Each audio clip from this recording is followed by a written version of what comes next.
their voices. Stay on task. Always do your best. Okay, now.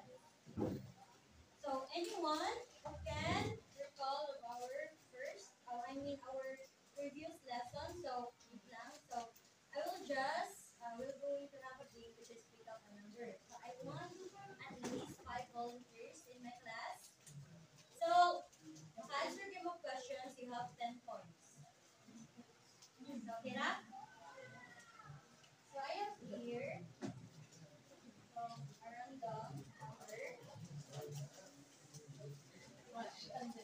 So, ang mga questions ani class kay related lang po sa ito ang previous topic. Again, what is our previous topic?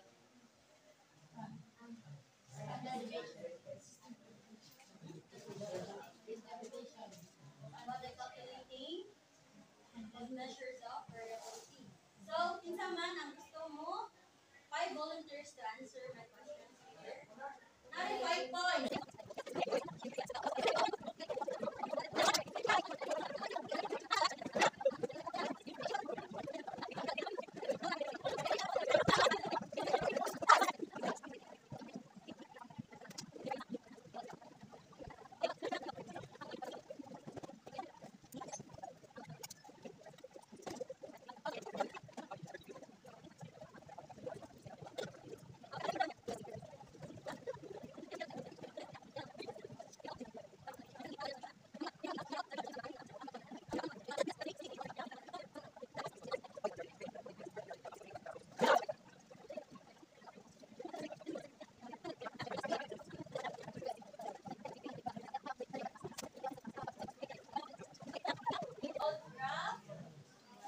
Can you read everyone? Okay, now I will group you in groups of 2. So this will be the group 1 and this will be the group 2. So I know here the different kinds of graph and also their names. What we are going to do is that image ninyo. Okay? So I have here.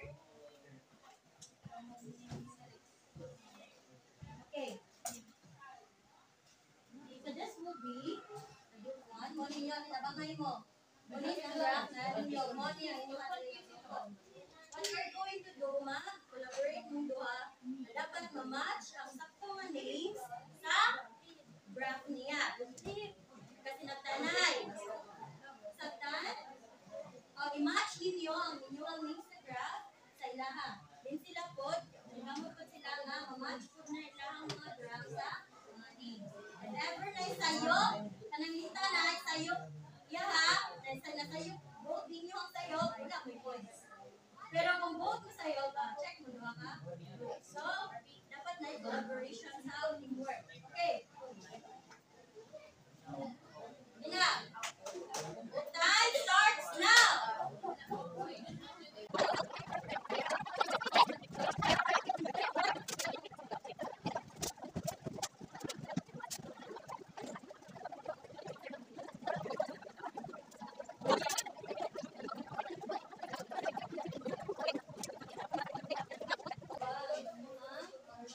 Okay.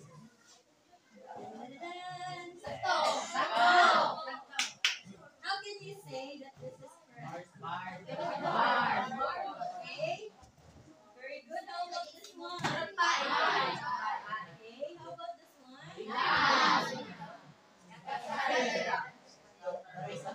Got that? Pictograph. Okay. Very good. Yes. Perfect. So now. Okay, I have here. That's familiar? Okay, familiar sa you. So now, basta man na, as you can see, what kind of graph that the Shopee used? This pictograph. If you are the customer, kung gusto mo palit on order sa online, kung saan man mo, basihan, asa nilang duha. So, about na siya sa review sa, nakita lang na review. About sa fun. Oh, hand fun. So, kung kamo ang papiliho, karon, asa nilang duha mo na shock or mo palit. Base sa ilahang pictograph na kita dire. Asa nga? Okay. Ano ba kayo nga mo sa right mo? 5 stars sa?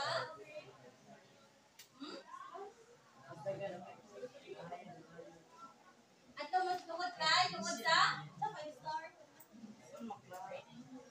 Tanawin na sa first, di ba? Ang pinakadako mo rating ni colleges sa 2A. Tapos 1.50. So inanatawas if magkwenta siya kung nagtanaw dito sa reviews, di ba? Ato silang gana-ganaon kung asa jud ang much better. Pero mas dako nindot og sama na feedback di sa ilang mga customers. So now, I have here a quiz time. Now, what we're going to do... Oh, ano? Okay. Now, yatagan ako ni siya multiple choice.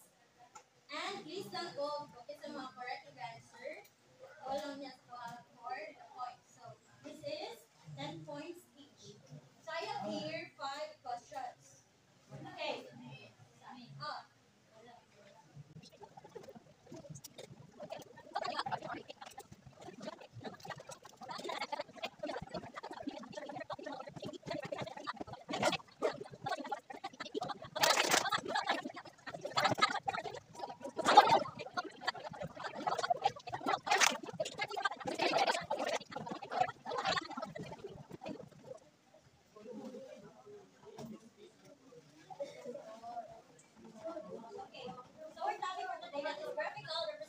Of primary data. So we have here, we have types of data, which is the primary data and the secondary data. So anyone who can read the definition of the primary data and the secondary data. Okay, anyone? Oh, yes.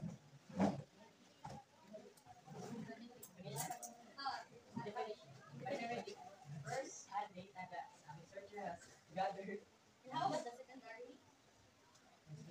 Data that we collected by someone else. So anyone who has an idea, kung sa ni ang primary data kani, pwede nyo ma-relate kayo sa inyong research.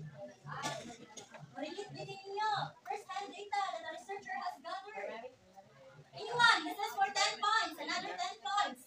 Okay, yes. Isa may example niyo mahatag din sa primary data. Pwede nyo i-base sa inyong research. Diba na? Okay. Dali, isa may example. Anyone? Dali. Time. Isa may example. Data that our researcher has gathered. Another hand is go. Example is data collected. Primary data is your phone. Sa inyo hala, sa inyo hala. Mga lang sa pangyakan, kanang secondary data. Kuha mo sa lain. Okay. So example, may mga primary data kana yung mga research na data. Namo kay first hand. Namo ang ni gumala or tamo mo ni create nimo. May mga secondary data ni that we collect by someone else. Ato natin mga sa example, dili sa atong methods of primary data. Observations, surveys, interviews, focus group discussions. Diba ka mo, unsa may inyo paagi sa inyong research? Diba ka survey na mo? Secondary yung Oh. Kaya sa mga pod, sa mga pod, sa research po sa una, ikanda po yung survey. Iba po yung mga interviews, especially kung qualitative ang mga research. Pwede siya. Or group discussion. So in secondary data, we have data from the libraries, data on the internet, journals, books, and historical records. So how did you pag-release the papers sa inyong research? This would be your, saan man? Pwede po siya kung mag-site ng resources, di ba? Asa man, di ba, sa una kayo magbuha naman sila sa library. Kaya since wala man tayo mga technology. So karon,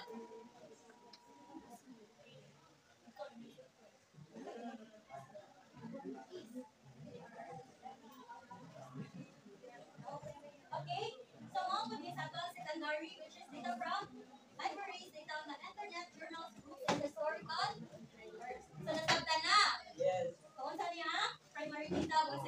secondary data. So natin example diri no balik sa primary data. The data from an interview of a researcher in a school of a teacher on their job satisfaction. Kasi mo na uban na wapan sila ay panasa uban na conclusion na may balik sila sa students. Ano yung mga data na ilang i-collect ka sa mga students. So data, so another we have the secondary, the data on how the brain works from the internet. Kana, di ba magkasuway mo mag-try of research sa mga Google na nahan ko ka na usay ko na ni, usay ko ba kaya nga ko pangtana. Sagaran, sama yung i-search sa Google bet. Sa GPT o sa ChatGPT, sama yung ipag-search dito. Kung mga answer, di ba, nangayo mo source sa lahi, di ba? Oh, pwede na siya, may mga example sa secondary.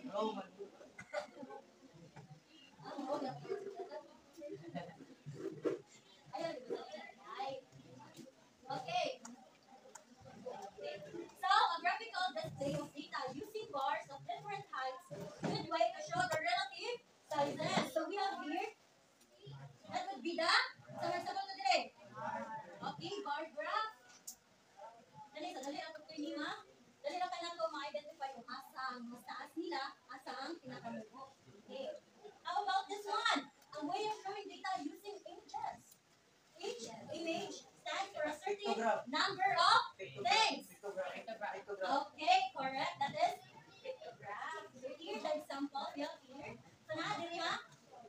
So ang example dili ka na-survey siya kung pila ka students ang ganahan ng drama, ganahan ng dancing, ganahan ng singing, ulit learning. Okay, so pila man sa drama, pila man ka students? Kaya ang isang ka-smile, natindikin na siya of 5 students. Tingnan na siya. Ang pictograph. Kung kamo na ako ba, pila ka muna dyan ang so, ang yung pagi dili kay smile nga yung changes. Ang basta natindikin ko. So, how about the dancing? Okay, how about the singing? And the and how about the last one?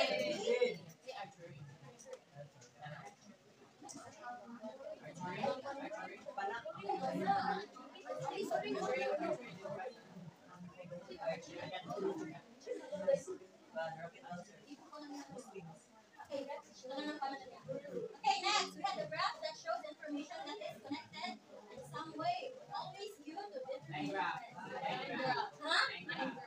Line? Robust and scattered. So the answer is graph. Connected allows you to determine. How about this one? Graph that shows. Nakikita naman, di ba? Okay, that is scatter. Okay. Five slides or sectors to show relative. Di ba common mo kayo ni? Kaning five? Oh, common mo kayo ni. So we have the five graph. Okay. So in graphing, the following are suggested steps to do. Saman, una, di kita malintan, no nga, mapili kita asa ang the best na graph ang batong ganito. So step 1, choose a graph type. Then, label the axis. Which is natin kuhaan ang tayo horizontal. Kung nakita horizontal, magano or kahigda? Ha? Okay, kahigda. Then, the vertical. Vertical. Asa mo ni, magano kahigda? Okay. Magano, nato na yung mga yun. Saan siya? And the step 3 that is, draw the bars. Kung bar. Ayun, music.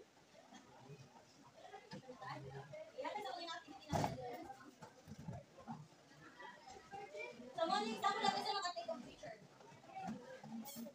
Okay. Anamay guys. Anamay ako pinipinan nyo para ikaw sumama. Sina?